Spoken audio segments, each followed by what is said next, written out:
Thank you very much, Prime Minister Pashinyan, for that introduction. I'd like to thank you and President Costa for the very kind invitation to this summit and your leadership at this pivotal time for Europe and the world.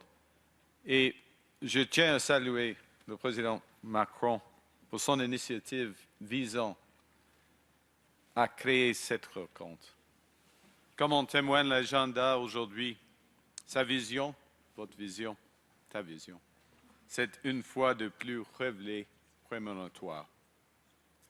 I join others in saluting the progress that's been made on peace between Armenia and Azerbaijan, and I welcome the presence of President Aliyev. I'd like to say thank you again for the invitation. I do think that it is fitting that Canada is the first non-European country to join this forum, as we are the most European of non-European countries. We share a triple alignment of history, of values, and trust. Our histories are deeply intertwined. I'll refer back to the water analogy that we just witnessed with the opening ceremony, but it's personified by tens of millions of Canadians of European descent, including more than 60,000 Armenians. Our shared values are born of that common history: freedom, rule of law, democracy, pluralism. And these values shape our relationships, determine our priorities, and point to our common future. Canada has consistently stood up for these values, including in recent years. From our membership of the Coalition of the Willing as one of the largest per capita contributors to Ukraine, to our leadership of the NATO Brigade in Latvia, our intensifying cooperation with the Nordic countries, UK and Germany, on Arctic security, and our role as the only non-European participant in the European mission in Armenia. We're demonstrating not just the strength of our values in defending the rules-based international order, as you rightly mentioned, Antonio, but also the value of our strength. And that's necessary because the world is undergoing a rupture across several dimensions: in technology, in energy, in commerce, and geopolitics.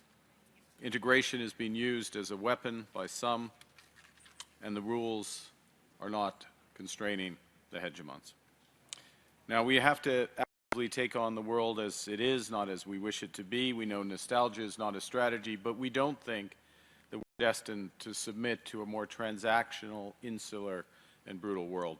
And gatherings such as these point to a better way forward.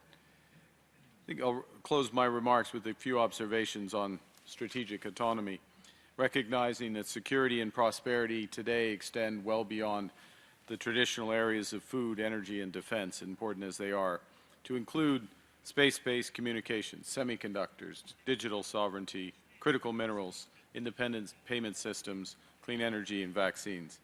And our strategic imperative is to build these sovereign capabilities with the most trusted partners, and that creates enormous opportunities for partnership between Canada and Europe. We view ourselves as highly complementary to your economic and security goals. That's demonstrated through the work we're doing with the presidencies on the new EU-Canada Strategic Partnership of the Future, building deeper relationships from digital to defense, supply chains to security. We're honored to be the first non-European country as part of the EU SAFE initiative. We would observe that in the last year, we have struck $18 billion worth of critical minerals deals across 20 of the world's leading critical minerals. The way to look at this is we are warehousing these to look for government-to-government deals with our close partners and under the rubric of the G7 first and foremost, but then more broadly. We're working with European partners across the technology stack, from hardware, cloud infrastructure, artificial intelligence, and space. And as we'll discuss later, we are an energy superpower, third largest oil producer, fourth largest natural gas, largest hydro renewable base. We're committed to addressing climate change while providing reliable, affordable energy to our citizens and partners. In closing, we're here because of your invitation. Again, thank you for that. But we're here because of the moral and security imperatives of our cooperation in the Caucasus, in the Baltics, in Ukraine, across Europe, and also because of the immense potential for our partnerships to build a better, more prosperous, sustainable, and just world for our citizens. And I'll close with this. It's my strong personal view that as the international order will be rebuilt, but it will be rebuilt out of Europe. And so I'm very appreciative of the symbolism of this invitation. Thank you.